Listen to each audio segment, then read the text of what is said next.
Bismillahirrahmanirrahim. Allahumma shalli ala sayyidina Muhammad. Saya ingin membahas masalah di Wakanda yang terjadi di bulan Ramadan ya, sepertinya, tentang Pak sudah jadi almarhum Hermanto Usman ya, yang aktivis buruh di pelabuhan, syahid karena dia sempat, sepertinya yang paling parah itu video dia mengatakan beberapa nama ya di podcast, kalau saya nggak salah podcast apa ya itu, Madilog ya, tapi cobalah cek kembali. Juga saudara Andre Yunus ya, jadi saya gabung Hermanto Yunus, maksudnya almarhum yang syahid Hermanto Usman dan saudara Andre Yunus ya, disiram air keras.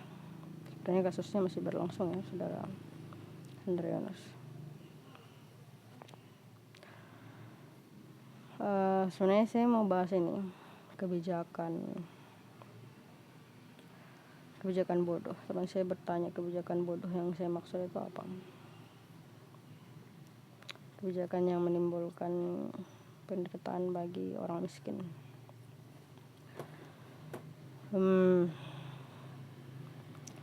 Oh ya, ada juga masalah terakhir yang ketiga ya, lagi rame dibicarakan di X, yaitu kebohongan pertama Pak Sawit setelah bulan Ramadan ya, di Idul Fitri, tentang Aceh.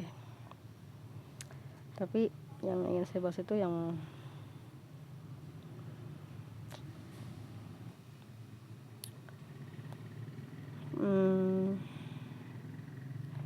korupsi. Sebenarnya yang pertama ingin saya katakan itu adalah tentang kematian, kesyahidan Pak Hermanto Usman ya, soal korupsi pelabuhan. Jadi beliau memang dengan sangat lantang ya menyebutkan nama. Saya agak heran juga kenapa biasanya kan kalau mereka sebut nama itu kan disensor ya. Saya nggak tahu itu waktu ditayangkan di podcastnya disensor atau enggak. Soalnya setelah kematiannya itu kan sensornya dibuka kan. Makanya sih bingung karena sih belum lihat video aslinya. Apakah video setelah dia mengungkapkan itu disensor? Tapi karena beliau mati, akhirnya video yang tidak disensor itu dibuka sensornya kan. Mungkin kalian bisa bantu cek ya. Saya belum dapat video aslinya yang langsung di share di podcast itu. Kalau nggak salah Madilog kayak itu ya. Cuman saya sedikit menyarankan ya, kalau kalian ingin membuka kasus, kalau bukan di kejaksaan, meskipun memang kita udah nggak ada kepercayaan dengan hukum, tapi kalau kalian kirim ke kejaksaan baru bisa buka nama. Tapi kalau semacam podcast atau sejenisnya itu jangan buka nama, harus disensor. Kenapa? Karena sekarang hukum masih dipegang oleh orang-orang zalim gitu. Sebelum masyarakat yang bodoh ini atau umat muslim yang tersesat ini bersatu memperjuangkan keadilan dan memerangi kezaliman, sebelum itu terjadi jangan buka nama para penjahat ini, karena para penjahat ini yang pegang hukum sekarang. Jadi jangan dulu. Jadi sih buat saya segala sesuatu adalah tandanya gitu. Jadi segala sesuatu adalah pertanda dari Allah. Dan ya, saya beberapa kali pernah menyebutkan sebuah nama dan tiba-tiba sebelum saya share itu videonya hilang suara gitu. Buat saya itu seperti apa ya? Ya, pertanda lah dari Allah gitu. Jangan dulu sebutkan nama. Ini juga wujud kelemahan umat muslim sendiri, kebodohan dan ketersesatan umat muslim di Wakanda gitu kan. Karena nggak mau bersatu memerangi keadilan. Padahal dia diberikan kewajiban untuk berperang, tapi dia nggak mau. maka yang korban itu ya para aktivis gitu. Ini seperti di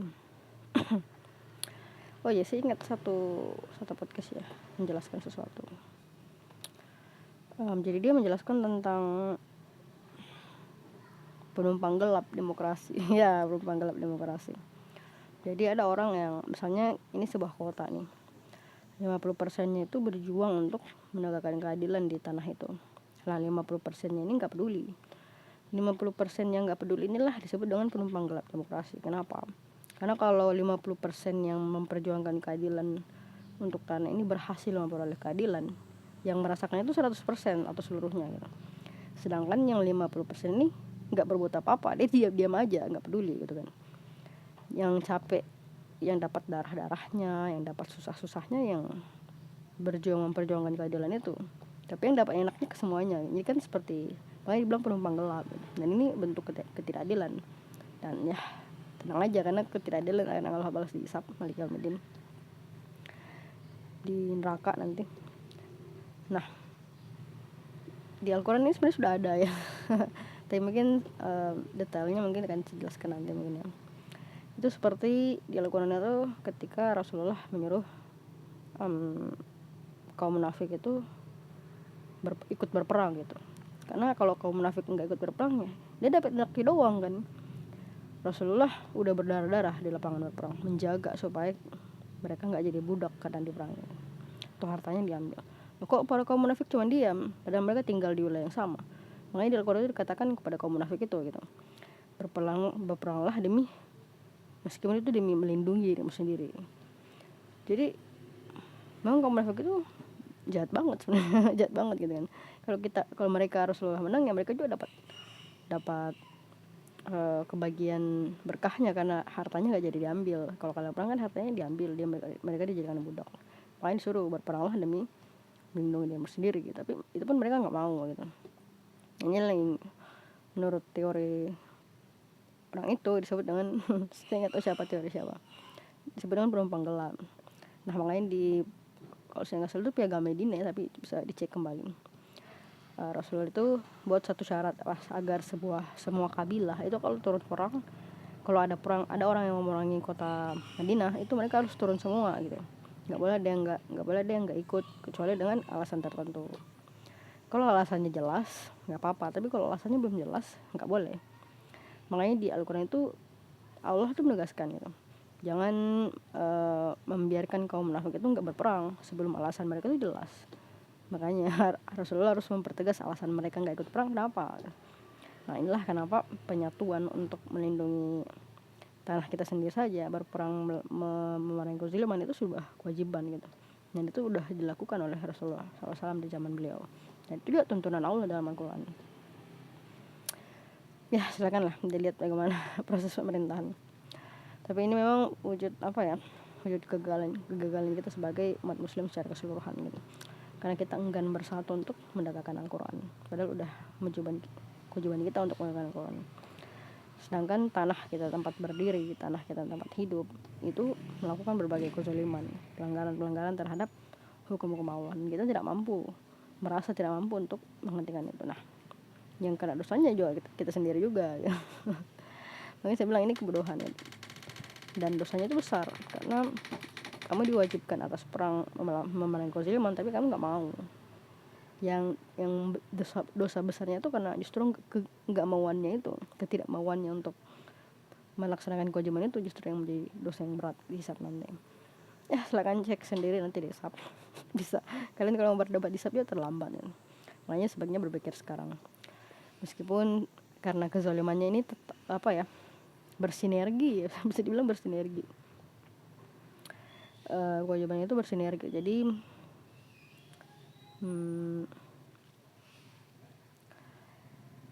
mereka kekuatannya itu nggak bertumpu di pemerintahan pemimpin munafik aja, tapi melalui Amerika, lihat US dollar, dan ya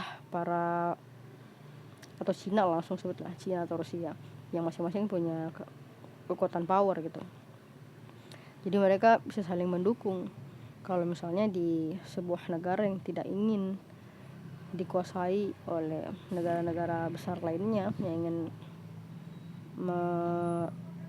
memperebutkan harta lah, misalnya memperebutkan harta secara inti ya, meskipun itu lewat jalur apa saja, apakah sumber daya alam atau hubungan ekonomi atau US dollar atau mata uang, terserah lah, yang segala sesuatu yang terlibat yang menimbulkan profit untuk mereka, itu mereka pasti akan mengirimkan bantuan militer. Makanya saya bilang, memerangi kaum munafik ini lebih baik putuskan dulu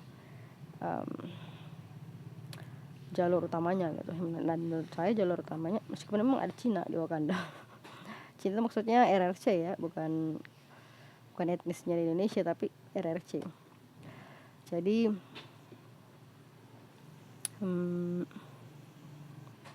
ya lebih baik memang seperti yang dikatakan Rasulullah gitu, bersatu Syam dan kalahkan dulu Zionisnya. Karena memang negara atau boneka, sedangkan Amerika itu sebenarnya boneka buat saya, boneka Zionis, dan boneka terbesar yang menurutku memang melakukan kezaliman yang benar-benar hampir di seluruh tempat sih sebenarnya. Kalau RRC itu buat saya, RRC punya punya semacam ideologi lain, dan mungkin akan asumsinya akan saya jelaskan di video lain. Tapi penyatuan umat Muslim untuk menghentikan Zionis, melawan Zionis, menghentikan otak yang memunculkan pengendalian atas pengerusakan dan kezaliman di hampir seluruh dunia ini harus menjadi pokok utama bagi umat Muslim. Tapi wallahu alam,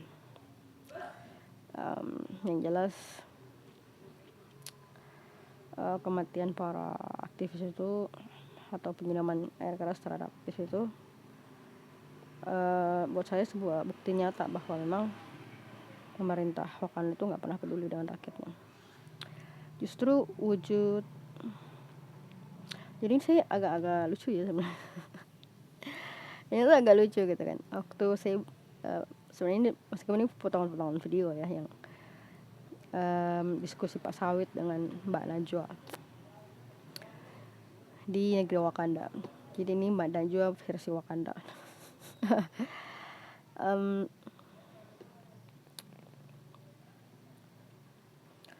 Dia berkata itu banyak banget masalah di Wakanda gitu. Pertanyaannya, kenapa saya sebagai presiden yang harus turun langsung untuk menghentikan masalah kecil-kecil ini? Padahal ini sebenarnya bukan masalah saya.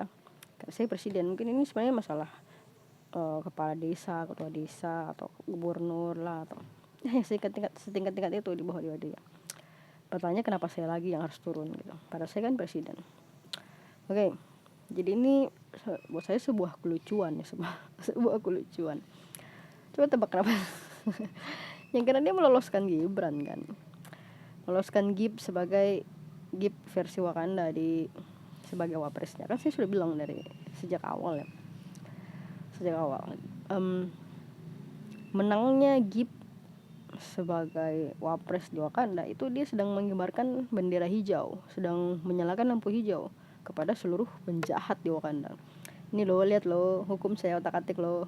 Jadi hukum udah nggak berpihak kepada keadilan, nggak, dia akan berpihak kepada yang berkuasa. Jadi orang yang hartawan, meskipun nggak semua hartawan ya, tapi jahat, nah itu bangun gitu. Oh, ternyata hukum udah nggak adil gitu kan. Tapi berpihak pada penguasa. Jadi lucu dia ketika banyak terjadi masalah gitu, dan dia nggak mau turun tangan. Ya kamu yang menyebabkan masalahnya kan kamu gitu, karena yang membiarkan Gib jadi presnya kamu juga, yang menimbulkan semua kejahatan masalah itu kan kamu sendiri yang mencontohkan. Jadi lucu ketika kamu nggak mau menyalahkan diri sendiri gitu. Makanya saya bilang orang seperti itu pecundang gitu, karena dia nggak mau menyalahkan dirinya sendiri, dia menyalahkannya orang lain, salah orang lain lagi. Ini kan semua salah kita, termasuk salah dirinya sendiri, terutama salah dia sebenarnya karena dia membiarkan Gib yang merusak konstitusi itu tetap jadi wapresnya dia di Wakanda. Jelas-jelas itu melanggar konstitusi, dan itu merusak nilai hukum. Yang dia rusak itu nilai, dan itu berbahaya. Kalau sudah nilai yang dirusak, itu damage-nya itu lebih besar gitu. Karena yang di Indonesia itu nilainya, hakikatnya. Makanya ya semua penjahat terbangun. Yang paling menderita orang miskin, karena orang miskin nggak punya kekuasaan, dianggap paling lemah kekuasaannya itu orang miskin. Tapi ya sudahlah, wallahu alam. Dan makanya saya nggak pernah berpikir dia kan berkuar-kuar ya bilang saya akan melindungi rakyat. saya akan melindungi rakyat. Ini kan kebohongan lah. Bagaimana caranya dia melindungi rakyat kok nilai hukum saya dia rusak? Gimana caranya? Makanya sih selalu bertanya sama ustadz-ustadz yang mendukung dia gitu. Yang kalian harapkan dari orang yang menang lewat jalur curang itu apa? Gak ada. Yang dia, kenapa dia lewat jalur curang? Kan untuk kekuasaan. Kalian pikir dia jadi presiden untuk membela rakyat? Ya enggak lah, demi kekuasaan lah. Dia nggak pernah mencet wapres gipnya kan. Katanya kalau dia udah ambil seluruh pol dan seluruh prajurit lah di Wakanda, dia akan melengsarkan gitu. Loh mana? Nggak ada kan. Karena dia memang yang dia cari itu, yang dia jaga itu bukan rakyat, yang dia jaga itu kekuasaannya kan. Itulah kenapa dia ikut BOP, itulah kenapa dia ikut tanda tangan kerjasama Amerika, kerjasama dagang yang jelek, yang bodoh itu. Gak ada kerjasama yang terbodoh dari kerjasama yang dia tanda tangan itu. Dan dia bilang demi rakyat. Bohong banget gini kan. Bohongnya tuh kelihatan banget gitu. Saya jadi ingat kemarin ada Ustadz Zulkifli kalau saya. Jadi dasar kemunafikan itu dasarnya itu adalah kebohongan gitu. Melanggar perjanjian itu juga bohong juga. Jadi dasar kemunafikan itu kebohongan. Inilah dia kebohongan nyata yang dibilang dia akan dengan nyawanya gitu membela rakyat. Loh, perdagangan AS yang kamu bikin itu justru menindas rakyat. Harus masa ada orang nggak bisa berpikir. Jangan pakar ekonomi, pakar hukum Indonesia, pakar hukum luar saja, pakar hukum Amerika saja bilang ini perjanjian yang nggak adil gitu, perjanjian perdagangan yang melanggar hukum malah. Jadi gimana? Maksudnya apa ya? Kok bisa-bisanya dia berbohong setingkat dewa gitu membela rakyat? Yang dia tanda tangan itu apa? Presiden juga dia biarkan, dia rusak nilai hukum. Kok tiba-tiba dia ngaku-ngaku membela rakyat? Rakyat siapa yang kamu bela? Enggak, itu kebohongan. Yang dia jaga itu kekuasaannya. Kenapa dia pertahankan Gip sebagai presiden? Kekuasaan, karena dia menang lewat jalur curang. Kalau dia nggak pertahankan itu, bagaimana tahun depan dia bisa menang lagi, berkuasa lagi? Kan enggak. Semua itu demi kekuasaan, bukan demi kamu. Siapa bilang dia memperjuangkan rakyat? Enggak. Yang dia perjuangkan itu adalah kekuasaannya, agar dia tetap berkuasa sampai selama yang dia mampu gitu. Itu yang dipertahankan. Perjanjian dagang juga itu kekuasaan. Gak pernah dia berpikir untuk menjauh. Gak pernah. Dan ya tentang Aceh, sebenarnya bahasa sini sih mau bahas karena sejalur dengan Kongo juga ya, dan berbagai tempat lain lah. Ini seperti alasan kenapa orang-orang bermewahan itu mampu melaksanakan kemewahan mereka yang luar biasa dahsyatnya gitu. Dan akibatnya ya kemiskinan dan keterpurukan di wilayah yang SDN-nya tuh dikeruk, seperti termasuk di Aceh kan, karena lahannya diambil kan, dijadikan sawit, akhirnya banjir. Juga nikel di berbagai wilayah di Wakanda, meskipun itu bukan, kalau nikel itu kan Cina ya. Nah, saya akan membahas sedikit tentang apa yang dikatakan oleh almarhum Faisal Basri di next video mungkin, tapi sudah wallahu alam.